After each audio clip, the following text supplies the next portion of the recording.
Have you ever wondered if the color you see as blue is the same color I see as blue? Or if your yellow is my blue? We all learn the same labels for colors, but we never truly know what's happening inside each other's minds. The universe isn't just out there, it's also inside your head, and its rules might be unique to you. How do we know our experience of reality matches anyone else's? We can agree on facts and labels, but the of seeing a color or feeling warmth is a private show. Your own movie for an audience of one. This personal experience is a fortress no one else can enter. We can describe what we see, but never truly share the seeing itself.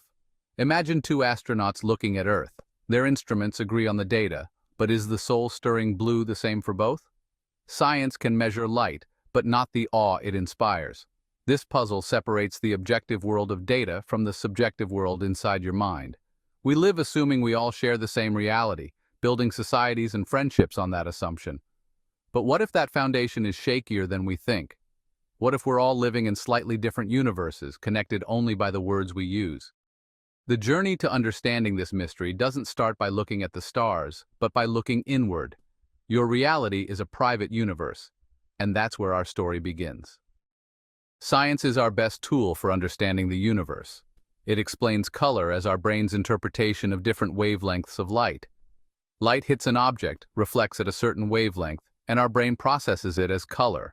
Machines can measure these wavelengths with incredible precision, even beyond what we can see. Science reveals a hidden reality, richer than our senses allow. We can map the journey of light from the sun to your brain, every step observable and predictable. But then, something mysterious happens. An electrical signal becomes a private experience. The greenness of green. Science can't measure the of green, only the triggers that lead to it. It's like having the sheet music for a symphony but never hearing the music.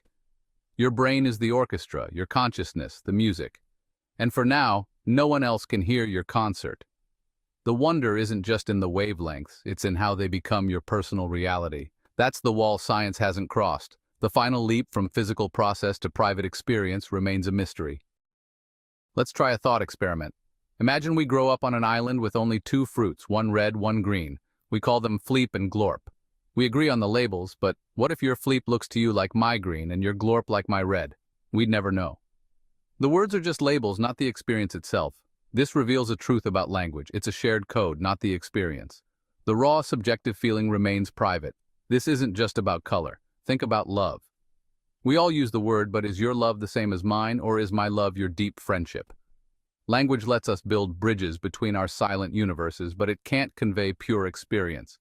We trust the labels, but can never be sure our jars of sensation match. We're all just guessing, hoping the labels are enough. Every word is a leap of faith. Our inner worlds might be more different than we realize, but language is still a miracle. It lets us connect, even if imperfectly. We're all trusting the labels. Philosophers call this private, subjective quality of experience qualia. It's the what it's like aspect of consciousness. The redness of red, the taste of a strawberry, the warmth of a hug. You can describe a taste, but you can't transmit the actual sensation. Qualia are the textures and colors of your life, making experience rich and meaningful. Without qualia, life would be like a computer processing data, no feeling, just information. The mystery goes beyond color. Is your sadness the same as mine? Is your faith, your awe, your joy? We use the same words, but the internal weather could be entirely different.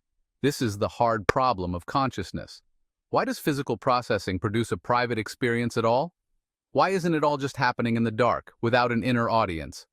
We have an inner movie playing just for us. And that's one of the greatest unsolved mysteries in science and philosophy. The secret flavor of your reality is yours alone.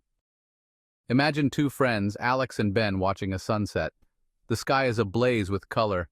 Alex says, "Look at that incredible red." Ben agrees. But what if Alex's red is Ben's blue? They use the same word, but their inner experiences might be worlds apart. Yet, this doesn't ruin their friendship. It might make it deeper. They're connecting through shared appreciation, even if the beauty is experienced differently. The important part is the moment they share, not the exact qualia. They build a bridge between their private universes with words like beautiful and amazing. We can share the world, but not our experience of it. Every connection is a leap of faith. A trust that when you say you're happy, I have some idea what that means. We use language, art, and music to give others a glimpse into our private universe. Sometimes that glimpse is enough. The effort to understand each other is what matters. We're all looking at the same sky, even if we see different colors, and that's what makes connection so profound. The mystery of our inner worlds isn't new. Ancient scriptures and modern philosophy both grapple with the limits of human knowledge and the self. The Qur'an says, "The soul is of the affair of my Lord, and mankind have not been given of knowledge except a little." The Bible speaks of seeing through a glass, darkly. Our understanding is indirect and incomplete. These texts capture the gap between perception and reality and the mystery of consciousness. In modern times, philosopher Thomas Nagel asked, "What is it like to be a bat?" Even with all the science, we can't know the bat's experience. Consciousness is inherently subjective, locked to a point of view. Ancient wisdom and modern thought agree. We are creatures of profound mystery. We possess an inner universe we may never fully understand or share. Humility is the lesson. There's so much we do not know, both outside and within. So, what if your blue is my yellow? Are we trapped in our own private theaters? Maybe we're asking the wrong question. The real question: can we build meaningful connections despite our differences? Like Alex and Ben, the beauty of connection isn't in seeing the same color, but in sharing the moment. We build bridges with words, empathy, and understanding. The effort to connect is what matters. Not knowing for sure makes every act of empathy more precious. It's the foundation of compassion, art, and what makes us human. We try to translate the poetry of our souls for each other. Does it matter if your blue is my yellow? Maybe not. What matters is that we keep looking at the same sky together. Keep talking, sharing, and wondering, and above all, keep looking up. Hit subscribe for more mind-shifting perspectives.